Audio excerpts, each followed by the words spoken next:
It's 2005. I go to write a story about this history.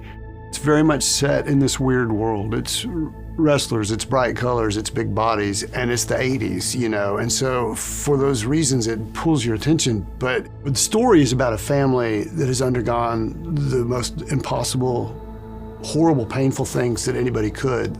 That's the story. I'm John Spong. I'm a staff writer at Texas Monthly, and I wrote a story called Six Brothers about the Von Erich wrestling dynasty that ran in October 2005.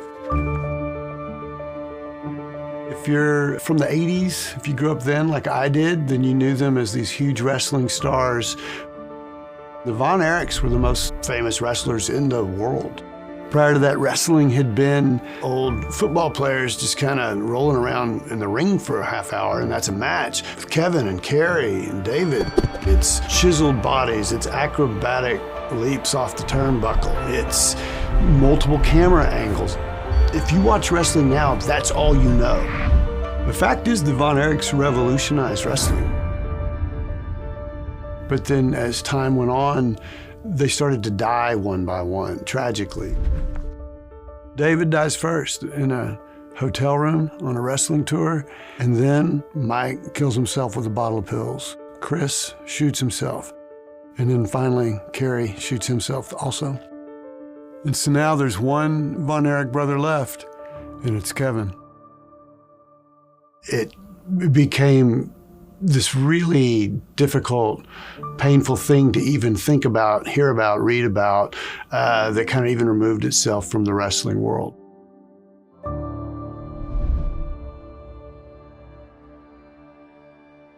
And so I meet Kevin in the spring of 2005 to start the reporting.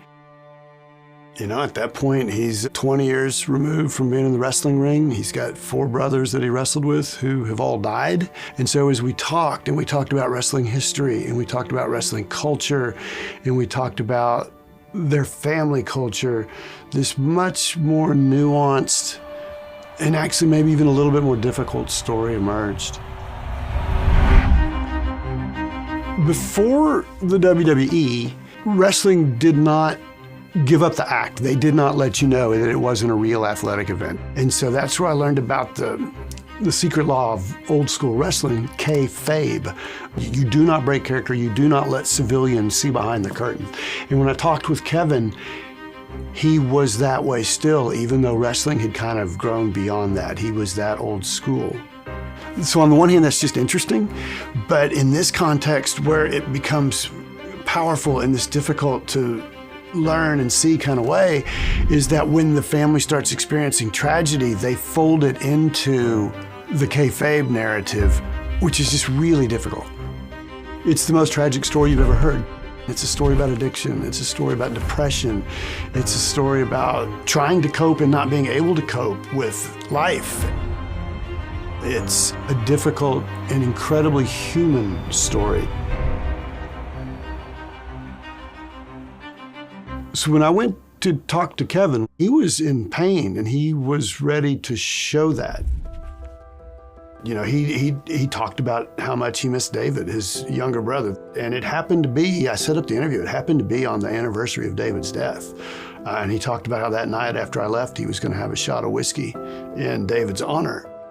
It went from being a story about the tragedy, which is still, you know, it's the meat of the story. But for me, the story was about a survivor, and it was about how does this guy who's been through this awful, awful series of events keep going? How does he get up each day and keep going? And that, for me, was really kind of inspirational to see him doing. Kevin has wanted to tell this story on screen for a long time. The Iron Claw, the movie that's out now, is the end of a long road for him to get it out there. And the fact that everybody's talking about it, that it's got the biggest stars, is got to feel good for him. And so I'm happy for him and for his family for that reason.